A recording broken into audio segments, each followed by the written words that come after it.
Hey, what is up, everyone? It is Rich. All right, welcome to a video. This is like a storyteller spotlight on Battle Chasers and penciler Joe Madureira. Um, Announcement came, I guess, a couple of days ago that Battle Chasers is finally going to complete. From what I understand, Joe isn't drawing the book, and it didn't look to be colored by Liquid. So, anyway, I knew Battle Chasers would be on people's minds, and I'm a huge fan of this series, and in particular, these first, I think it's 9 comic books, maybe 10. So, you know, I thought, well, this is a really, really good opportunity to revisit this. If you haven't followed my Patreon, I would actually recommend it. There's over 700 videos, and I've definitely done multiple videos of Joe Madureira over there that aren't on YouTube. So if you're a Madureira fan, it would be worth it to go just to check those out. It's $1 for full access. I do have a review tier where you can get your art reviewed by me, or a lesson tier if you want to get a direct lesson for penciling or inking. And check out the description box for Blaster Kid and also Kelsey's YouTube channel. Kelsey and I are going to be doing Super Fun Sunday together this weekend, again live. We're going to be looking at Todd McFarlane. The Devil is in the Details. This is all RGB, like artist edition style material. So we're going to be looking at his Spider-Man work from full color black and white reproductions, quote unquote, if that makes sense, looking at the original art from the books. And then we're going to look at Spawn Vault editions. So come hang with us on Sunday at 10 a.m. Pacific Standard Time, and we are going to knock it out of the park with a really, really inspirational and probably educational Todd McFarlane spotlight video. So, all right, let's get into Joe Madureira. Like I said, from what I understand, Joe did a Kickstarter a few years ago, probably quite a few years ago now, if I'm not mistaken. I did not follow it, and I did not back it. I am a fan of Battle Chasers, but I just, at that point, I wasn't really doing much with crowdfunded stuff and took more of a wait and see attitude with things.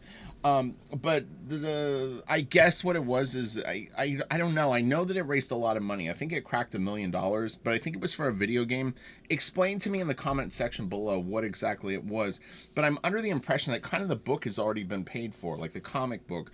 But I don't understand, like, was Joe supposed to draw it? Was it supposed to be a continuation of this?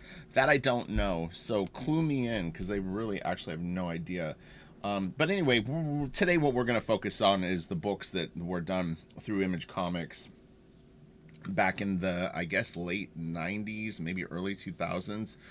Battle Chasers was the first time that I really became aware of Joe's art face to face. I had heard of the name Joe Madureira. I knew that he was a popular penciler. I didn't really know his work, although I did actually have the Deadpool mini-series that he had done. I had bought those, but I didn't really put a name to who the artist was. I thought it was good. It didn't stand out a lot to me over a lot of the other stuff that was coming out at that time, but I'm pretty sure it's like his first series that he did. Could be wrong. But anyway, but yeah, so we're going to look at Battle Chasers and just enjoy kind of like, I'm considering it my favorite pages, and pages that I think are kind of iconic from the series. And credit to everyone involved, which would be Vince Russell, Tom McWeeny, Tim Townsend, Joe, of course. We've got the colorist Liquid, Tom McWeeny, Jason Martin, and I'm probably forgetting some. I think Omar Sharif, was he like maybe the co-creator of it? We'll see. I think we will probably have a credits page. Yeah, Sharif and then McWeeny.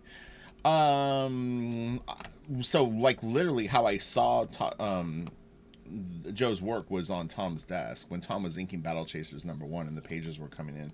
I became more and more interested in what Joe was doing as I saw more of his work, and I went like, man, this stuff is very, very cool.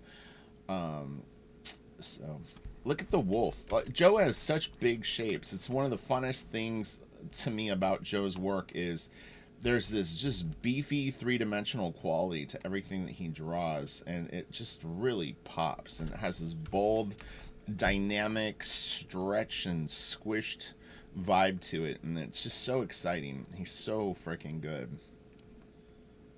So all right, let's get into this. I kind of went in order. So yeah, Kitty, you like Joe Madureira too? Good call.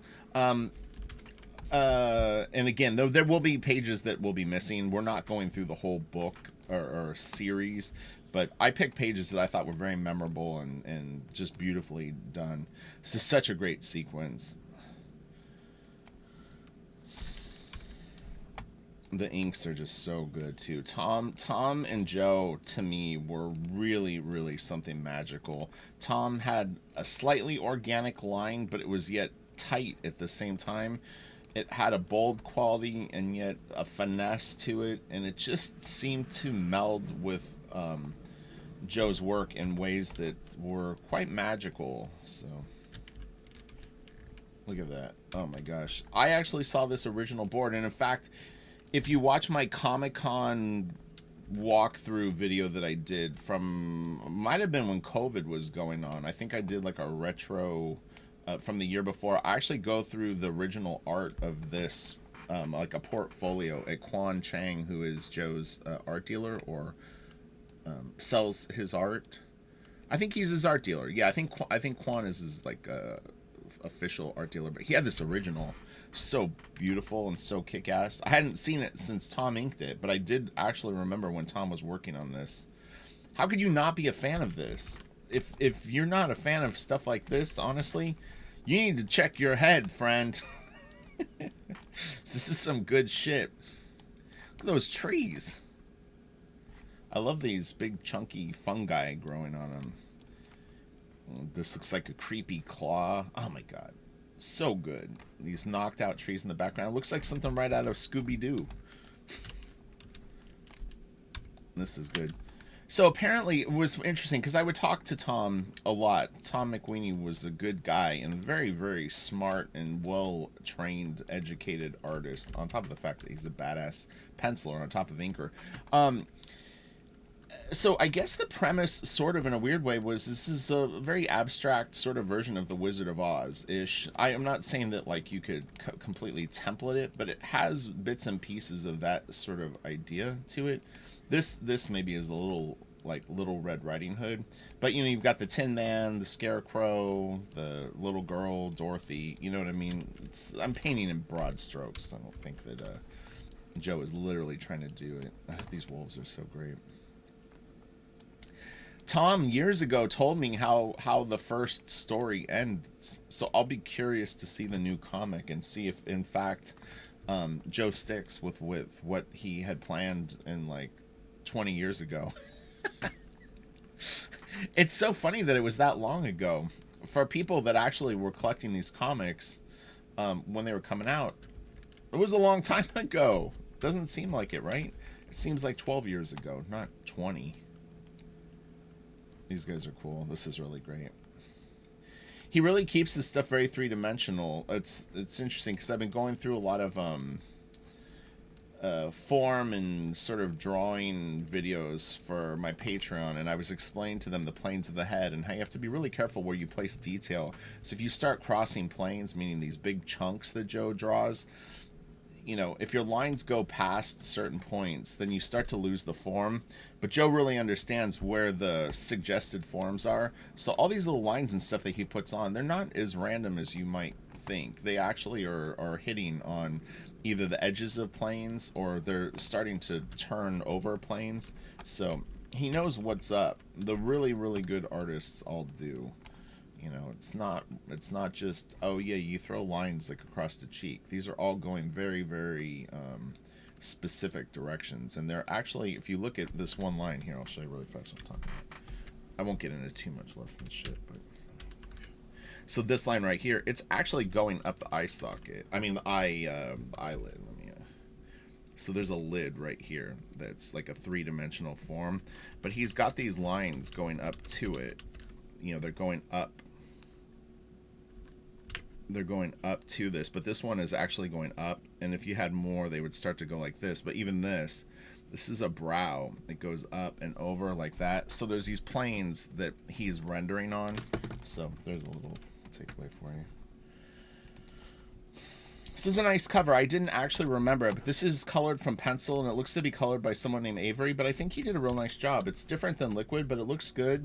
I feel like when he's colored over pencils, especially on a piece like this, it almost has a little bit more of a painterly quality to it. But it looks good. You know, I like it. It's different, you know. I had lost a video. Okay, this is going a little bit out of order. This is the cliffhanger for the last issue. This is kind of where the story ends, and the new one will begin, in theory. But if you look at a piece like this, the colors are really sitting underneath the black line art. This is like the black is sort of in front of it, but you can see this glow kind of goes over it. But generally speaking, when we have art inked and it's colored, the ink kind of sits on top of the color, unless again you're doing some sort of effect or knockout or things like that. But a lot of times when you color over pencil, for whatever reason, they kind of blend it in more because it's not as bold as this. And I pointed out in a recent video, I can't remember which one it was, I was saying that Joe actually will use a lot of silhouettes. I really think that he does them beautifully, and I actually like them in his work. So, but yeah, you'll see a lot of stuff in shadow with Joe, surprisingly more than you might imagine. Let's do this. I don't want to look at because there's an evolution to the work that I think is interesting. So this piece is inked by Vince Russell, and Vince Russell did the sort of preview book before Tom took over the thing. I don't know why he didn't ink the series, but anyway, so this is inked by Vince Russell, and it's a nice piece. You know, cool cover.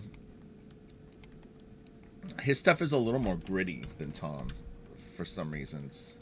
I'd have to really look at it to figure out why, but I'm assuming that if you saw it in black and white, these lines are a little more organic and maybe not as sort of thick and thin. He's got them though, but there's a subtle difference for sure. So let's see. This is a great little sequence. Strategies of War. Love the little house. He's got these beautiful stylized trees again. I mean, it's just magical. The smoke looks cool. Everything looks cool in Joe's world. And that's why people love his art. Silence Woman. They could be watching. It won't be long now. He looks like a bad guy, but he's actually a good guy, hiding in the closet because they know what's up. There's trouble a-coming.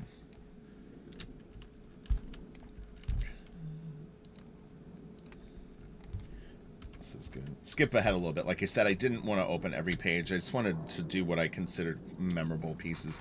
Again, these are really, really awesome. His forms are so good. The cape looks awesome. Her little boots. It's interesting because Joe will say, if you ever heard him talk about this series at the time, and it was a shock to me because I didn't really... sorry, there's a helicopter flying over my house, of course. Jesus Christ. So I had been working in comics for about 5 years at that time, but I hadn't been a fan much longer, maybe 6 all total. So things were pretty fast for me.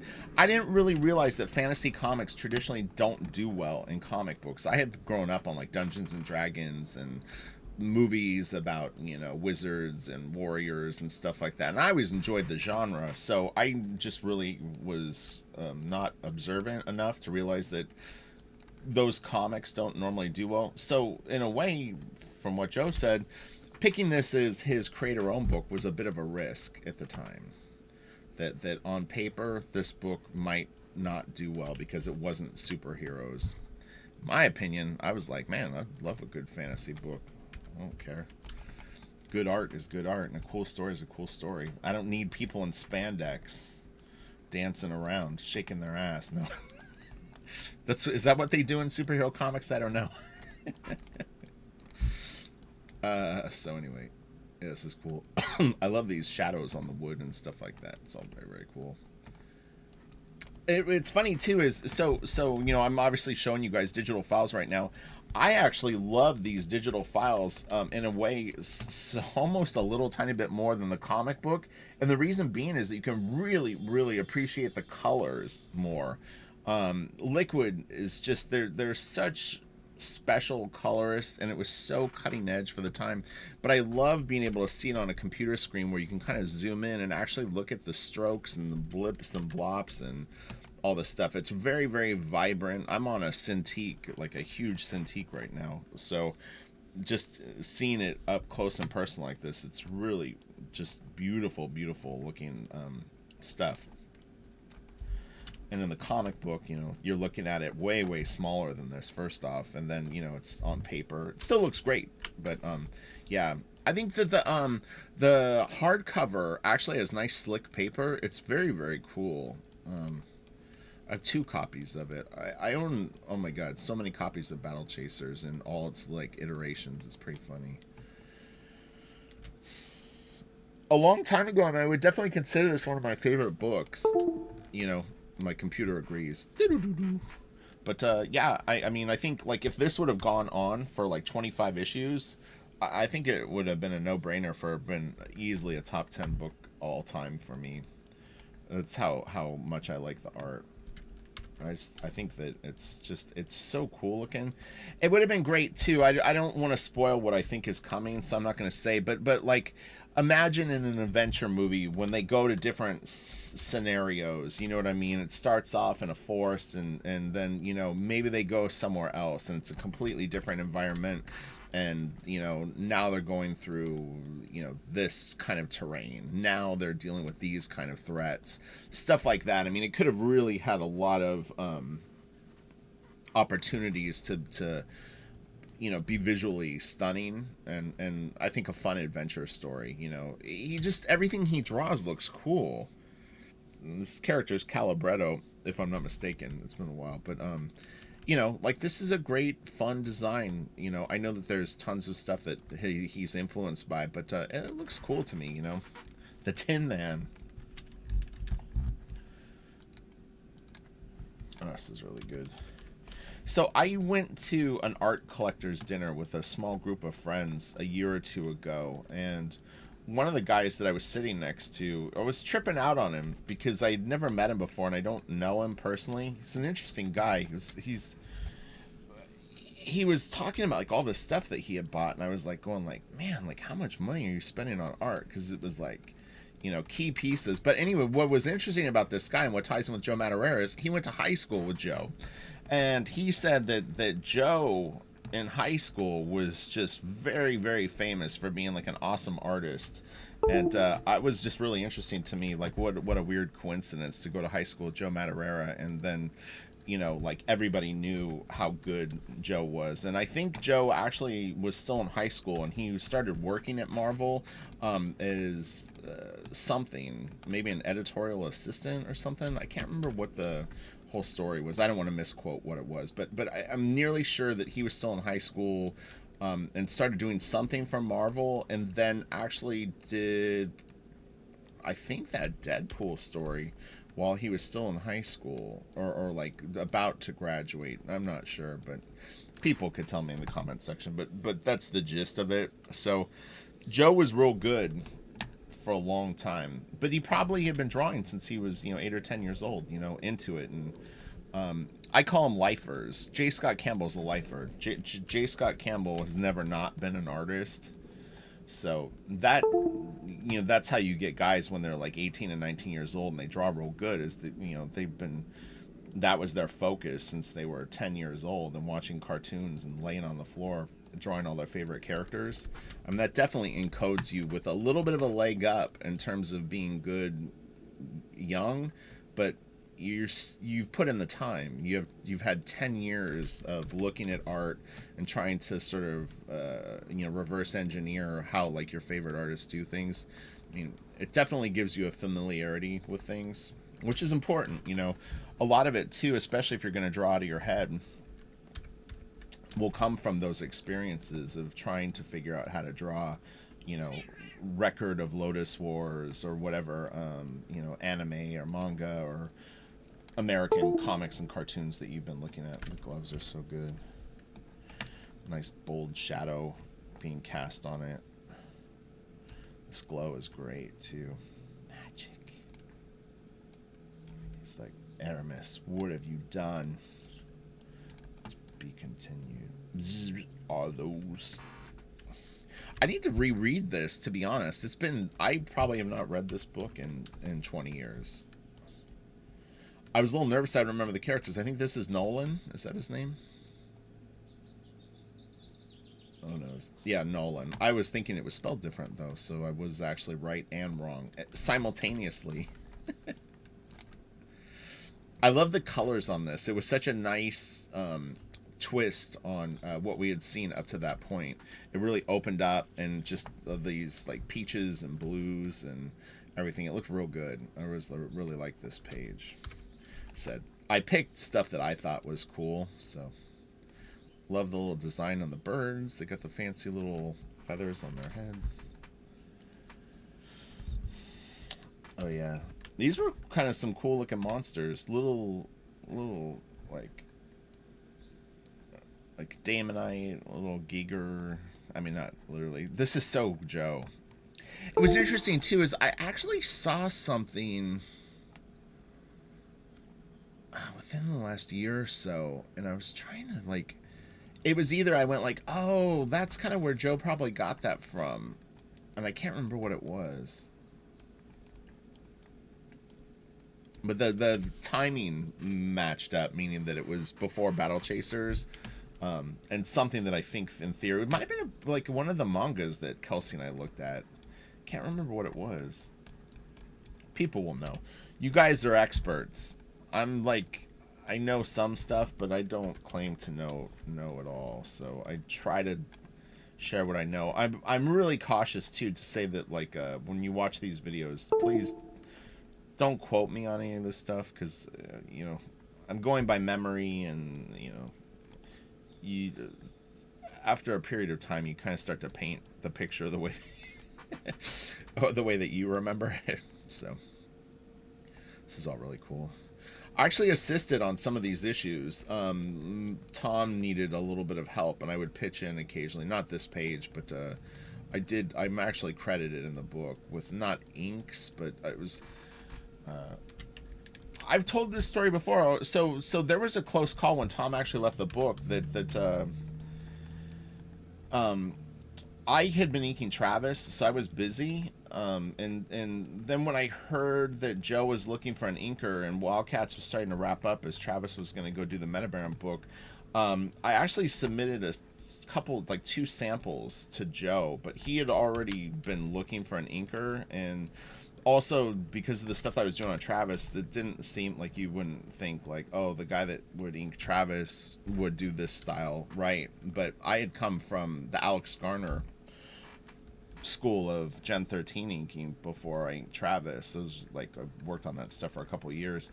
And Joe really liked my samples a lot. And in fact, we talked on the phone for a couple of hours, and he was really like kind of torn because he had already told someone that they had the job, but he really liked my sample. So it was kind of neat, you know. It was disappointing to not be able to actually like take over the book, but at the same time I was flattered that he liked what I did a lot. It sucks too because I don't really have a good scan of the sample because I didn't have a good scanner at my house at that time. So I scanned it in 2 pieces and then patched it together poorly, and you know, it's like, it's kind of a bummer because it would have been nice to have a nice high-res scan. I'll show you the piece. I think it's in here that I did a sample of. I think in the book it's inked by Townsend. This is all very, very cool. God, man, it's so beefy. Look at that. He really makes stuff look exciting. Like, I know I keep saying that, but just his shape language. He's got this really cool. I'll show you really quick. This eye takes you up here, and this is so powerful, and then this brings you down here, but it's just really fun patterns, you know, and then you just are like, yes. But can you kind of feel that? You feel the sweep of this. This all is sweeping you up here. This pulls you down here. And then circles make you stop. If you've watched any of my videos on storytelling beats, a circle will always make you like freeze. So you have to be careful even when you put them in drawings, because your eye just will go stop, stop, stop, stop. And if you want to have a flow to the piece, you just are going to want to be mindful of that idea. Straight on shots will do that too. It's like a pause beat. These are nice.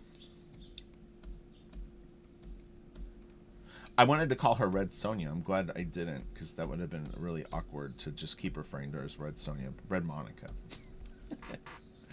I love how he does the wrapping on the hilts of the sword. Is always very, very cool. Chunky style. So hopefully this is fun for people that are Battle Chasers fans. I got to kind of hustle a little tiny bit. I've got a busy day, so we'll get moving, but we'll enjoy the awesome art as we start to kind of wrap it up. I love that too. Man, that's great. He did a nice thing with this too. This is a nice open beat. It gives me a lot of time to enjoy this moment, and actually sort of the sort of casual smoke and that little pop right there, it makes me feel like this plane is kind of moving slow and maybe almost struggling a little bit. Like this little pop right here, I don't know why, but it just doesn't look like the most efficient ship ever, you know. A nice straight line, you would go, oh, okay, that thing is flying badass, but it was meandering, and then it had the pop, and again, that circle shape that smoke had will kind of make you pause. So, oh, look at that.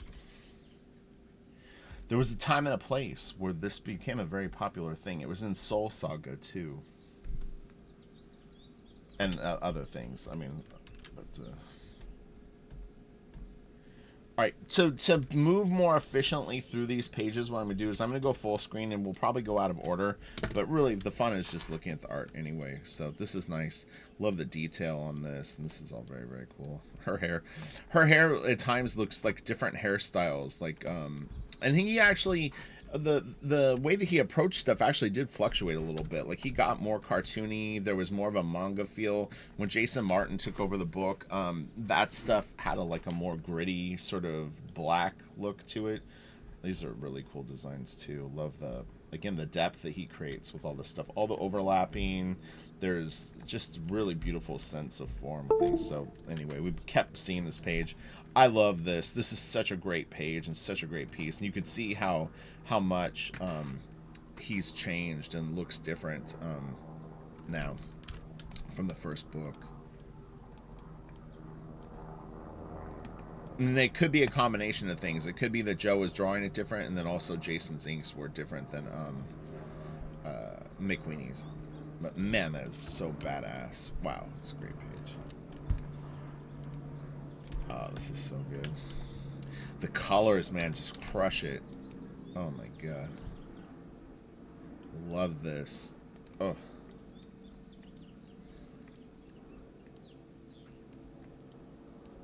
Really, really beautiful sense of space and just great shots. And this is 1, 2, 3, 4, 5, 6, 7 panels. He did a nice job. He really opened it up. It doesn't feel too cramped because these panels have tiny shots, but he also didn't draw everything small. Pulling in real tight here, you feel like, you know, even though you don't see it all, you feel like you're getting to see a much bigger head. And then this is a nice big figure. It was really well, great use of space. This is such a great little monster. Snaggletooth. I like the rocks on him. Oh man, I haven't seen this in a while. But yeah, if you check out my Patreon, I definitely have done at least 2 videos on Joe. I think more, in a way. You can search by hashtag if you go over there and sign up. Just search Joe Mad or MADUREIRA or Battle Chasers, etc. Hello, Wolf. That's a really nice face. He's got bushy eyebrows, but it works. It looks good. This is nice. Turns the camera a little bit, so you get a little bit of a dynamic shot with this. And you can see it's kind of like, I'm exaggerating it, but he's got a vanishing point somewhere way up here. So it's kind of like a 3-point shot. Good stuff, man. No, don't save it. Liar. It's like, look. Oh, the colors on this are so great. Big, beefy guys. Man, look at that. That is huge. I like it. This was one of my favorite issues, actually. I thought 10, the kind of light blue cover, was really, really good. The scene with the boys and the bird in the beginning, that's all really, really good. I need to reread this stuff. This is crazy. Look at that horse. Oh my god. Yeah, this stuff. Oh my gosh. And this stuff is so detailed too. I don't know if it comes off as looking super detailed. Let me see if this will work with Joe's stuff. I'm not sure. I'm going to try to remove some of the color. I don't know if I'll be able to get it all. We'll see. Try to let it gray. Let's see if we can just see the line art. Getting there. Can also, if I use the, I don't know, I'm on burn. Do one more. There we go. That's pretty close. But yeah, this is a fairly detailed page. This would take a while to draw and to ink. I mean, you're looking at long.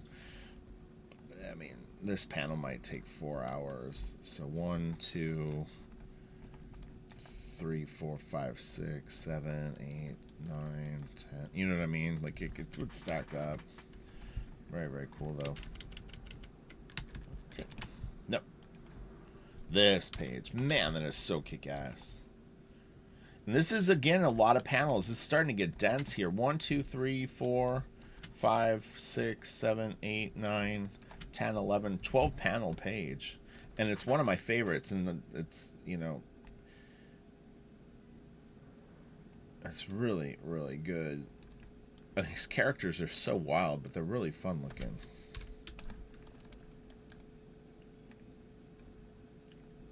Yep.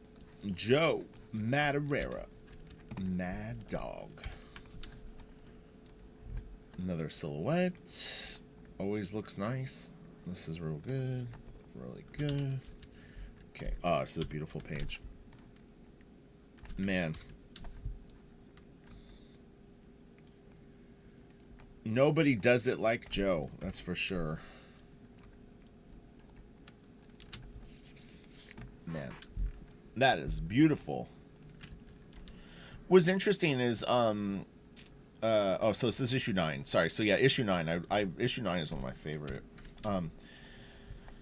Doing Steampunk with Chris Bachalo, because this stuff was already kind of going on, and then being able to have the opportunity of doing like the 4th cliffhanger book with Chris Bachalo on such an unusual title like Steampunk was actually very, very fun for me. And we did it for 2 years. There's 13 issues, but I think if you add up the pages, it's more like 15 all total. There's 12 comics, but it's like 15 comics worth of art with a page count.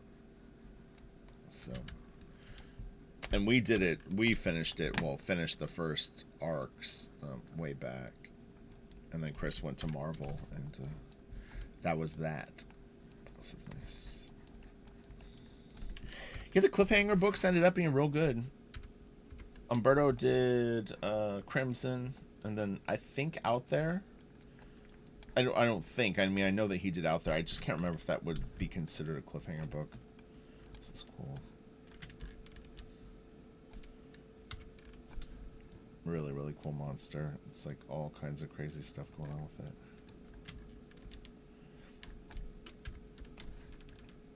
Look at that.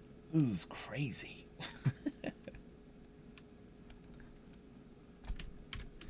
So, alright, we're going to look at a couple more. Oh, this is good.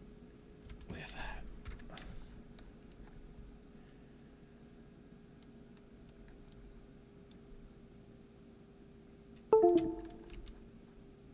Such a cool opening shot. Let me trim it for us.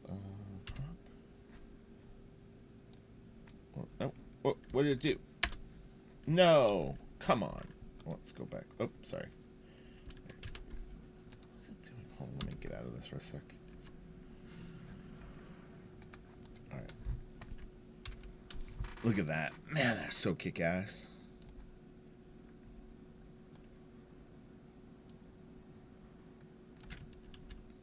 So yeah, let me know your thoughts on Joe not drawing the book. I would assume most people are disappointed. But was the thing that I didn't understand was he supposed to draw the book? Because that's a big difference.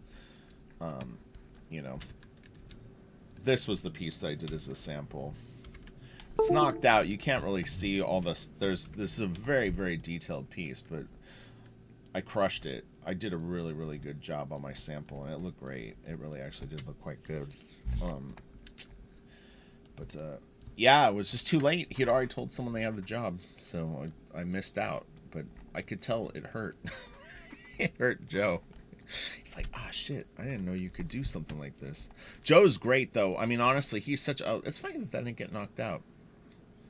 The nostril is still black. Yeah, Jason did a killer job, so I don't think that he had missed out on anything, really. And in fact, I like, now in retrospect, what Jason did even more than I did at the time.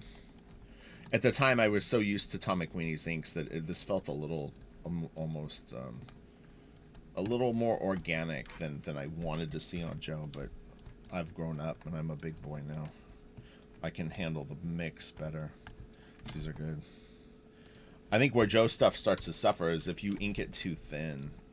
It's got to have the pop, that bold line. It's really, really an important part of making the ballsiness of the work sort of move forward. So you want to lean in that range more. This is great coloring. It's really interesting.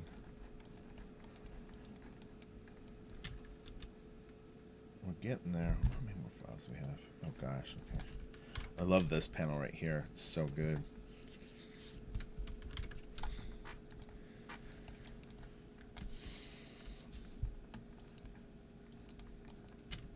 Yeah, so if you check out Quan Chang, you can actually pick up, if you have the budget for Joe Madureira original art, he definitely had some really, really nice stuff there. And not just Battle Chasers art, but other stuff too, so. I was like this.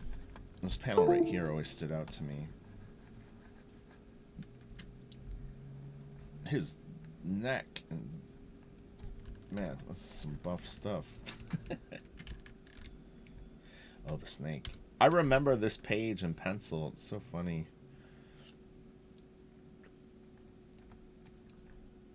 I think he would send in scans. This too. Oh my gosh, so good. God, that's so cool looking. Here, we'll go full screen for this. Take it nice and slow. So we've got some sort of venom symbiote looking monster, and then he's just like acquiring all this debris that he's turning into like some mega monster. And then look at this, man. God, Joe just owns it. So good. This is great too.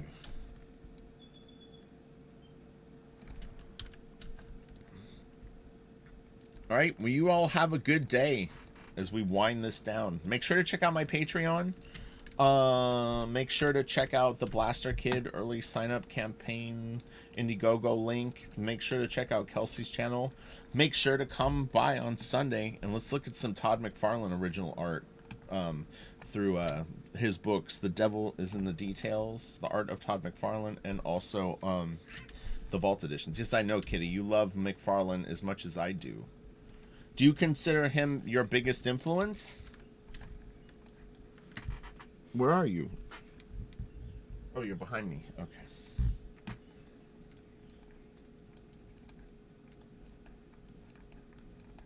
And then also, thank you for all the recommendations of artists to check out. They were all good suggestions, and I'm almost considering just starting at the stop and working my way through everyone. It should be interesting. I mean, I'm down to look at anyone's art, to be honest, and to try to, you know, learn from it or just enjoy it. You know, everything has got a point of interest. It was funny this morning. I saw an old 70s Marvel comic. I'm trying to remember what it was. And I was like, that looks cool. And it was just something, you know, random that just happened to pop up. But I was like, that looks like a fun book to look at. Yeah, you liked it too? I think it was Masters of Kung Fu. Yeah, okay. This is great. Look at the inks on that. But you could see how the inks, for the most part, sit in front of all the color, and then just in some of these glows and stuff like that, it gets knocked back a little bit, but it's... And in here, you know, obviously it's back, but it really does give it a pop that sometimes when you color just over pencil, it doesn't seem to have. This is great.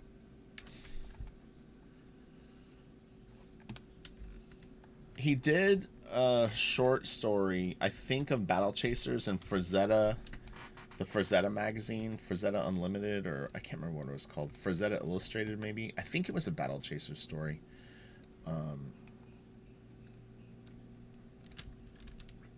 Oh yeah, this guy's funny. Looks right out of like a Warner Brothers Looney Tunes cartoon or something. His little hands. What is it, kitty? You seem very upset. I'm sorry. I don't know what to do for you. This is cool. All right. We're going to call it a wrap. All right. Comment below.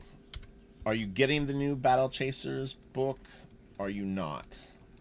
Are you excited about it? Or are you a little disappointed? It's from what I don't know.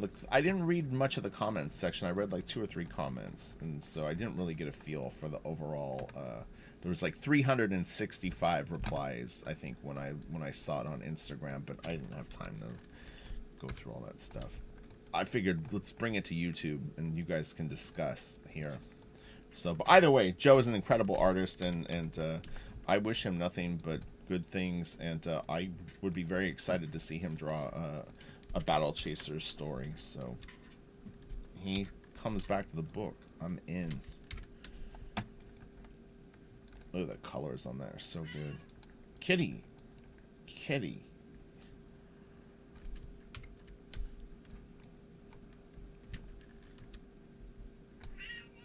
What is it? Timmy's in the well? That's what I would say. Okay, I'm out of here. Oh, let's just look. There's only 4 left. Oh, yeah. Wait, let me get a little smaller so you can see it. What's your favorite issue of Battle Chasers? I think issue 1 and then the issue 9 are my 2 favorites.